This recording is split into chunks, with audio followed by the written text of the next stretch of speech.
મહારાષ્ટ્ર પૂર્વ મુખ્યમંત્રી પૃથ્વીરાજ ચૌહાણ સુરતની મુલાકાતે આવી પહોંચ્યા હતા।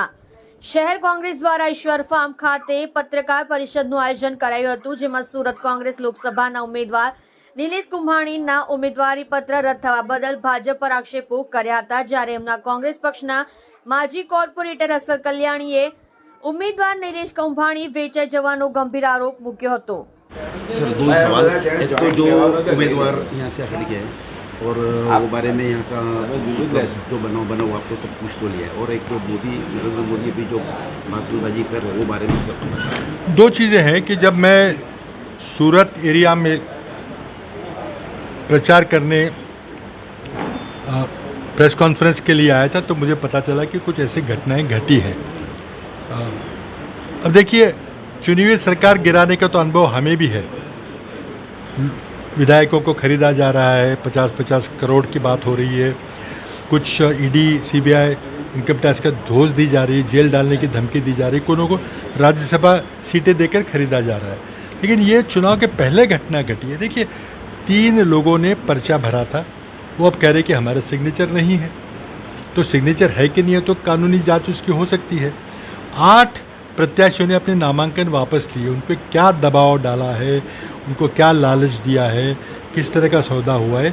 देश के लोकसभा चुनाव के इतिहास में कभी ऐसी घटना नहीं घटी है। क्या चुनाव आयोग इस पर जाँच करेगा या मूक दर्शक बन के बैठ रहेगा? अगर चुनाव आयोग कुछ नहीं करेगा तो हम सुप्रीम कोर्ट से मांग करेंगे कि इस पर ये पूरा जनतंत्र हमारी लोकशाही के तहस नहस कर रहे हैं मोदी जी। इसका और सबूत क्या चाहिए? और अभी जो घुसपैठियों की बात हो रही है उसके बारे में जरा कुछ तो नहीं, मैंने सुना नहीं। घुसपैठी की क्या बात हुई? नरेंद्र मोदी बोल रहे 10 करोड़ घुसपैठी है, मैंने सुनी वो नहीं सुनी। नहीं, मैंने सुना। ये राहुल गांधी। अपना नाम? असद कल्याणी, माजी कोर्पोरेटर सूरत महानगरपालिका सलाबतपुरा वोट कोंग्रेस। સુરતની જે સીટ બિનહરીફ ચાલી ગઈ છે એમાં લોકોમાં ખૂબ જ રોષ છે અને કંઈ ને કંઈ એમાં ઉમેદવારની પણ 100% મિલીભગત છે, લોકોમાં એવું ચર્ચા રહ્યું છે, તે બાબતે તમે શું કહેશો?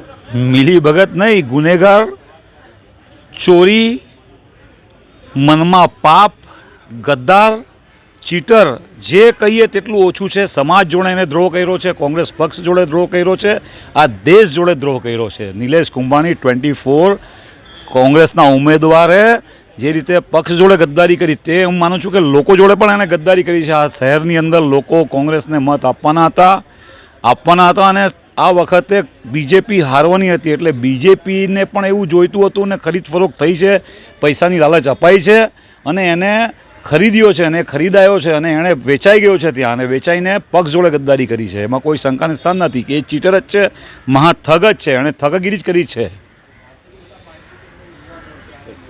લોકલ માળખું છે એ પણ આમાં કંઈ ને કંઈ ફેલિયર ગયું છે એવું તમને લાગે છે? આની અંદર પાર્ટીનું માળખું તમે સમજો। જે આ નિલેશભાઈ કુંભાણી જે મહાનગરપાલિકાનો ચુનાવ કોંગ્રેસના બેનર ઉપર 2 વાર લડી ચૂક્યા છે, કોર્પોરેટર તરીકે ચૂંટાયા છે, એમએલએની સીટ એમએલએની ટિકિટ પાર્ટીએ એમને આપી છે કોંગ્રેસ પક્ષ તરફથી અને તેઓ લડ્યા હતા ને 10, 15, 20 વર્ષથી પાર્ટીમાં કામ કરે છે। પાર્ટી તો એક સારા કાર્યકર તરીકે એને ટિકિટ આપી, પણ મનમાં એના ચોર હતું, મનમાં મેળ હતું અને મનમાં પૈસાની લાલચ હતી, મનમાં એણે સાની લીધેલું હતું કે કોંગ્રેસ, પણ બહાર કોઈના ચહેરા પર નથી લખેલું હતું। અમને ગંધ આવી હતી પણ અમે આ ટિકિટમાં પ્રોબ્લેમ થવાનું છે એવું અમને બી અંદાજ હતો અને પાર્ટીને પણ અંદાજ હતો અને બધાને એ હતું, પણ એકવાર કોર્પોરેશન લડી ચૂકેલો માણસ, એકવાર વિધાનસભા લડી ચૂકેલો માણસ, એના ઉપર અમે કેવી રીતે અવિશ્વાસ કરીએ? પાર્ટી અવિશ્વાસ રાખ્યો અને વિશ્વાસનો એણે વિશ્વાસઘાત કર્યો, દગાબાજી કરી પક્ષ જોડે, કોંગ્રેસ પક્ષ જોડે દગાબાજી કરીને ભારતીય જનતા પાર્ટી સાથે મળીને, અને ભાજપને તો જોઈતું હતું, એ લોકોને તકલીફ છે જ। દેશમાં ભારતીય જનતા પાર્ટી આ વખતે હારી જવાની છે, સત્તા પર આવવાની નથી, સમજી લેજો। આ શરૂઆત હતી અહીંયા, પણ એ લોકોએ આ પાટલા બારણે કહીએ ચીટિંગથી, લુચ્ચાઈથી આ સીટ, આની તપાસ થશે અને કંઈ એક્શન લેવાશે જો ગુનેગાર ઠરશે તો? તપાસમાં તો હું એમ માનું છું કે હમણાં ફોન બંધ છે, એટલે મનમાં ખુલ્લું છે, એમાં તપાસ જેવું કંઈ, તપાસ બી જે તપાસનું બી તમારે ખેલ કરવો, તપાસ બી કરજો, પણ આ તો સ્પષ્ટ દેખાઈ આવે છે કે એણે ચીટિંગ કર્યું છે અને ભાગી ગયો છે। આ વિસ્તાર છોડીને ફોન બંધ કરી દીધો છે। હું કન્વીનર છું પૂર્વ વિધાનસભા, મારી સાથે એકવાર ફોન પર વાત નથી કરી, ફોન બંધ આવે છે। પાર્ટી આ વખત એટલી બધી તૈયારી હતી કે મેં મારા 30 વર્ષના કેરિયરમાં પહેલીવાર એવું જોયું છે કે આ ધનસુખભાઈ રાજપૂત પ્રમુખ બન્યા પછી વોર્ડ પ્રમુખોને તૈયાર કર્યા હતા. બૂથની અંદર તૈયારી હતી, બૂથની અંદર પોલિંગ એજન્ટો બિફોર 15 ડેઝ તૈયારી કરી હતી ને વોર્ડ પ્રમુખ બૂથ પ્રમુખો કામ કરતા હતા, પાર્ટી કામ કરતી હતી. એણે તો કંઈ કરવાનું જ નહીં હતું, પણ મનમાં ચોર લુચ્ચાઈ